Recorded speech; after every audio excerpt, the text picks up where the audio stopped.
fans, I'm Tatum Everett, and this is Opposing Viewpoints Browns edition. The win this weekend was huge for the Vikings, the first of the year, and a big win over Seattle. Now it's a tough test with a Cleveland Browns team headed our way. To my left, joining the show from the Vikings perspective of things, is Vikings team reporter Eric Smith. And the atmosphere was electric. Getting a win is awesome. So now what's next for this team as we head into Sunday? Up next is they need a win to continue the momentum, right? You don't want to go 1-0 against Seattle and then lose to Cleveland. All of a sudden you're 1-3 and you're still kind of in that early season hole. So the crowd was loud, and we're going to need that again on Sunday. Yes, and so on that note, let's bring in the other opposing viewpoint today. We have Cleveland.com Browns beat writer Kay Cabot. Thank you so much for joining the show today. Thanks for having me. Great to be here.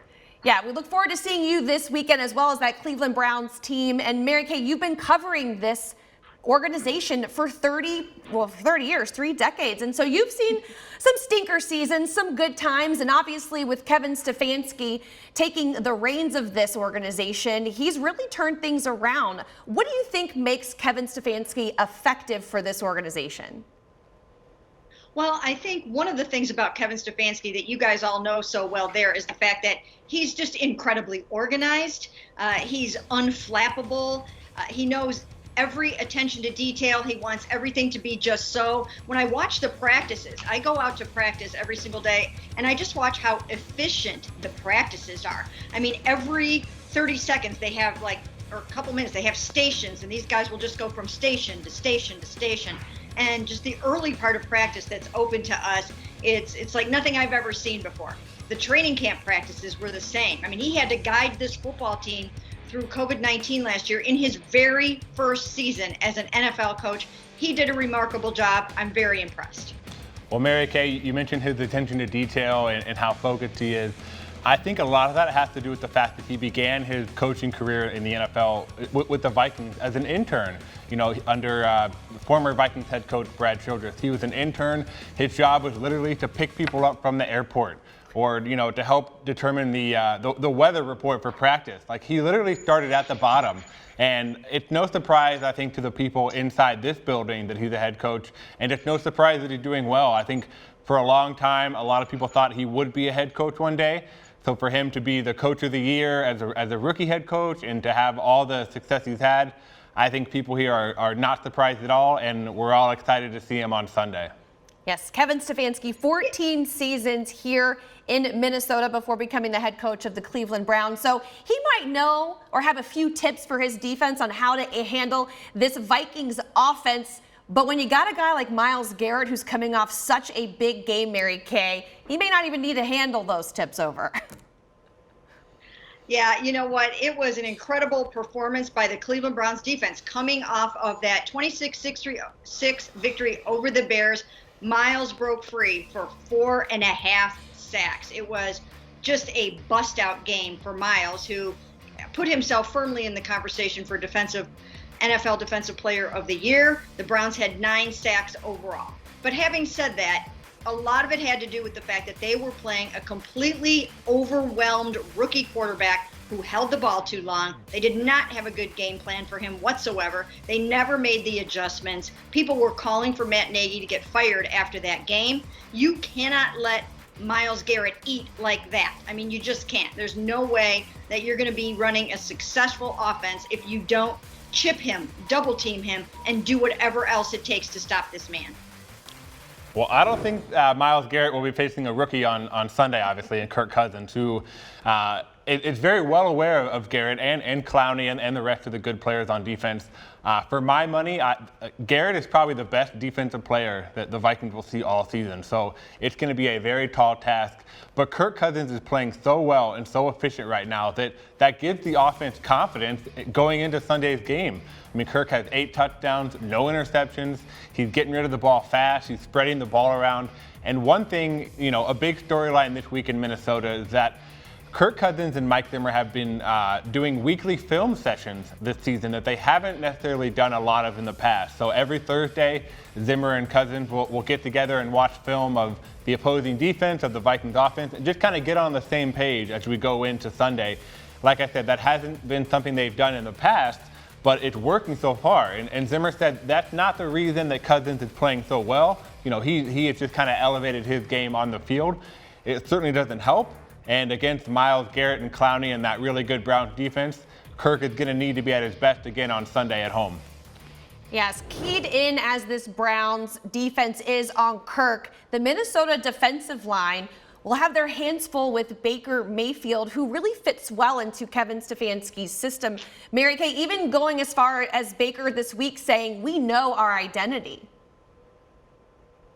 Well, they do know their identity to a certain degree, but I will say this about the Kevin Stefanski offense. They're very multiple. There's so many different things that you can do with this Cleveland Browns offense because they have so many weapons. Even with Jarvis Landry out of the game right now, he's out for a couple of weeks, at least with a sprained MCL.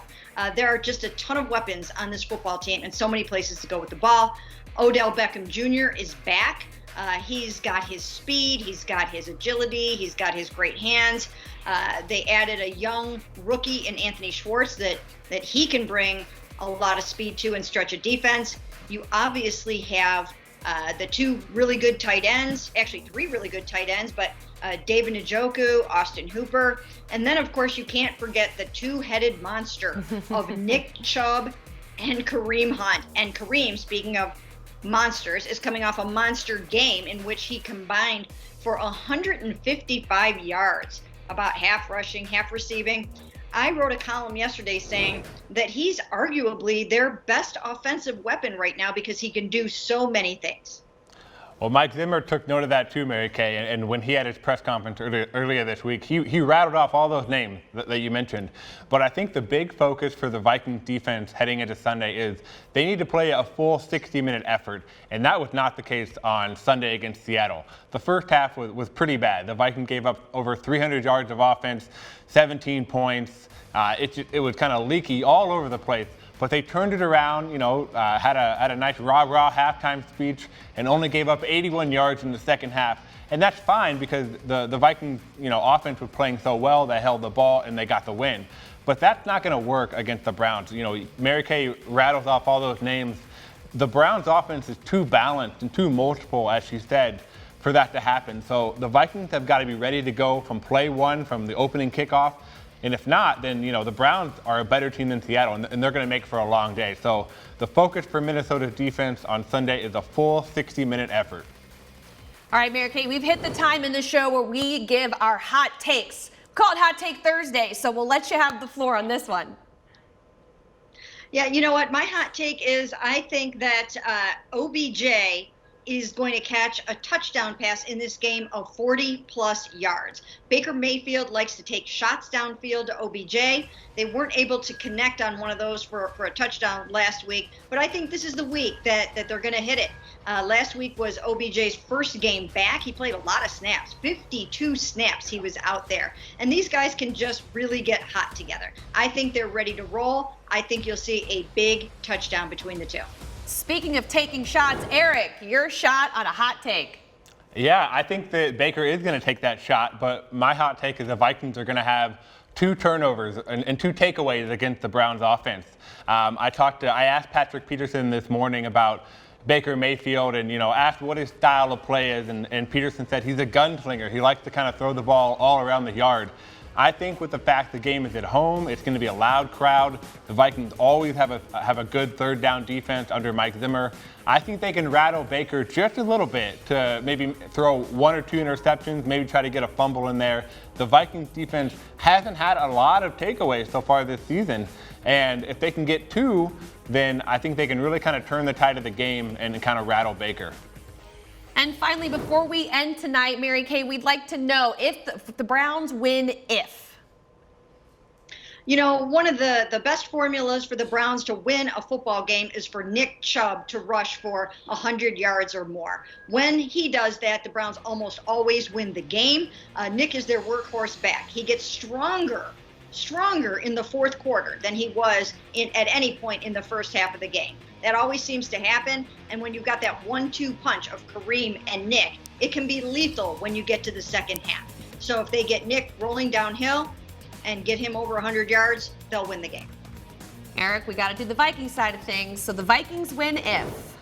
I'm going to go on a similar path, and I'm going to say the Vikings will win if they win the time of possession battle. And you heard Mary Kay mention the 1-2 punch of Chubb and Hunt. The Vikings are going to counter that, hopefully, with the 1-2 punch of Dalvin Cook and Alexander Mattison. You know, Cook's status is still up in the air. You know, as he kind of recovered from that ankle injury, he did not play against Seattle. But much like the Browns, the Vikings also want to run the ball, and they also want to control the clock. Last week against Seattle, they held the ball for 22 minutes in the second half, and that's exactly the formula and the recipe they want to do to win games. So whichever team has the lead in time of possession at the end of the game is going to have the lead on the scoreboard. Yeah, we may even see a very fast-paced game, see the clock ticking all the way down. Thank you so much to Cleveland.com Browns beat writer Mary Kay Cabot for joining us here on Opposing Viewpoints before the big Vikings-Browns game this Sunday set for noon. Be sure to keep tuning in to Vikings.com and the app for all of the content leading up to the big game. For Eric Smith, I'm Tatum Everett. Thanks for tuning in.